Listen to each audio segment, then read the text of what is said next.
In this video, I'm going to further explain the concept of a copy constructor we talked about before. So I've got on the screen here the student scorer class that's going to have a dynamic array for the test scores in here. Okay, so again, this is a memory address, so it's an int star scores. Okay, it points to the beginning, but it doesn't have any allocated memory yet. And then we have an int for the number of scores. Okay, so our constructor then is going to just go through. Okay. And it's going to set the num that we send in into number scores. Okay, that's kind of a shortcut, so we haven't really done that way before. We could also here just to keep it consistent with what we're doing in here. Inside of there, we could just say that num scores is equal to num. That's how we've been doing it. Okay. So then the scores is equal to the new int number scores. Okay, so that's allocating the memory at this point. Okay, so here at the line up here, we only had a pointer to the start of some memory address. And now we're putting in the pointer that will hold the entire array of integers. Okay, we're allocating that memory. And then for this example, we're just going to go through and initialize all the scores to be 10, 20, 30, whatever.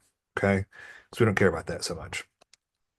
So then we're writing a simple display function. It's going to go through and print out the scores. Okay. So where it gets a little bit interesting here, and we'll see the reason that we need to have the copy constructor. Okay. And that's we're going to create a student score element here, student one, with 5 student test scores, 10, 20, 30, 40, 50. Okay. We're going to display those scores, make sure that's working. Okay. We're then going to do this copy. We're going to say student scores student two is equal to student one. Okay.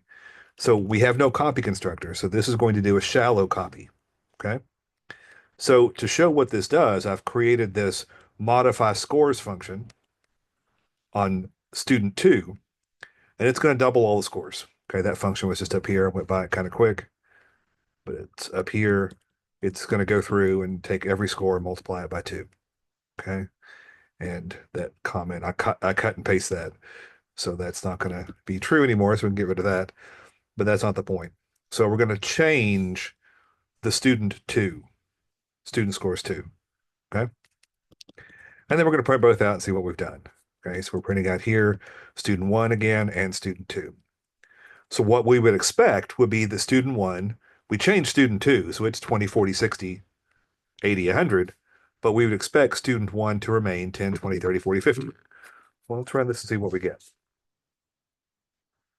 Okay. Going to run it. We start off, we get a 10, 20, 30, 40, 50. That's okay.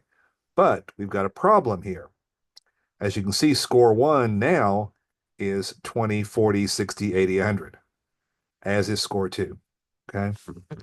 And the culprit here, and it's always astounds me that this is the default behavior of C++, but it is.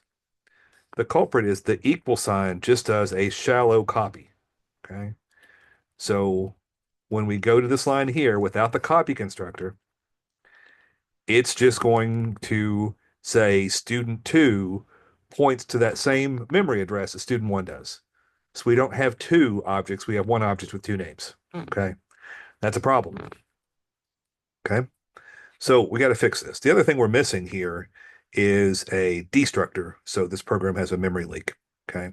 Let's start with a copy constructor and look at how we're going to create it. Okay. So this is going to be our copy constructor. Again, which is required whenever you have a memory attribute. Okay, whenever one of your attributes is a memory thing, like an array, like a dynamic array, not a regular array, dynamic array, then you're going to have to do this. Okay, again, this does for us the deep copy. That's the point of that. Okay, so it's going to start off like any constructor, be the student scores, okay, with no return type. But this is going to take student scores a reference to that, or going to pass by reference called other. Okay. And stop that one because I tend to forget that. We're going to start by setting the num scores for the new one we're creating. Okay. Is equal to other dot num scores.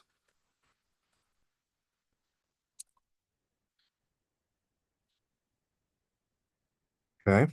And then scores is going to be equal to new int num scores.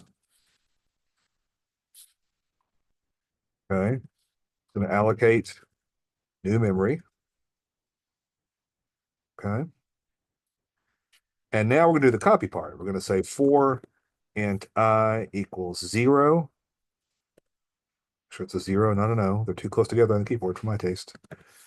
I less than num scores. I plus plus. I'm going to go through all the elements and we're going to set scores sub I equal to other dot scores sub I. Okay, it's going to make an exact copy, but in its new memory allocated space. Okay, that should fix that. And while we're at it, we'll go ahead and add our destructor. Okay, which is always called. Someone asked, why is it tilde there? Well, that's just how C++ decided to do it. Student scores. Okay, and the destructors only have to get rid of the things that we have used with the new keywords. We're going to delete, and it's got the brackets there to show it's not just a single address, but it's all the addresses or all the space for all of the array. Okay. And then if you like, just to see, we can say that um, memory clear would be good enough. Okay. So we'll stop that. Again, that gets called automatically. Okay. So let's run this now, see if it makes any difference. We haven't made any typos. So far, so good. And now when we run it, we see that the memory is cleared as we expected. Okay. So that's good.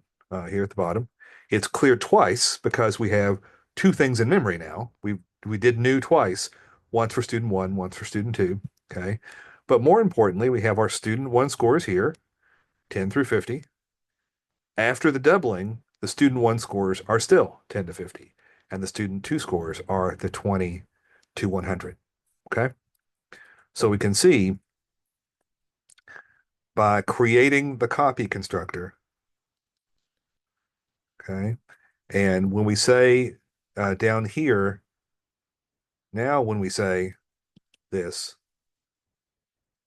C++ knows to run the copy constructor. So we're just going to say runs the copy constructor, okay? And then this means we have two different objects. So when we change one, we don't change the other, okay? So hopefully that makes things a little bit clearer when we're looking at how to deal with the copy constructors, okay?